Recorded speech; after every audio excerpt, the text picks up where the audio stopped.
Ayan guys, handa na natin yung isang kaserola na kuha natin kahapon na ni halaan.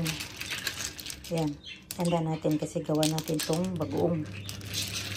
Gawin natin bagoong guys. Tayo gumawa ng bagoong. Isang kaldero na malaki yan, no? Isang baldi. Kaya pakuluan muna natin bago natin siya timplahan, gawing bagoong, tapos ilagay sa mga container na bote. Ayan guys. Ayan guys, na ready ko na, napakuluan na ang gawin natin ginamos na halaan. At ito ngayon yung nagawa ko noon. Nakain na namin. Iyagaw, sarap daw. Ito. Lagyan na ng suka. At ito yung nagawa noon. Ito naman ang gagawin namin sa susunod. Ito yung kasunod. Gawin natin bagoong. Para hindi tayo bumili ng bagoong. Ito na. Tayo na ang gumagawa ng bagoong. Sarap kaya guys.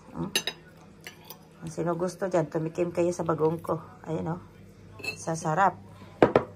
Kain na ni Agaw dyan, Lami. Maganda i-partner sa sa munggo. Yan. At himayan na natin ngayon para masimulan natin yung paggawa. Ito na yung bagoong na halaan ang nagawa natin ngayon guys.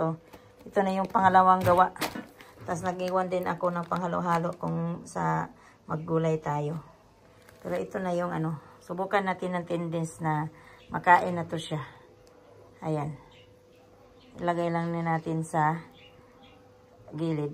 Mga 10 araw ready na ito. Ayan siya guys. Ayan. May bagoong na po tayo na homemade na bagoong. Yan.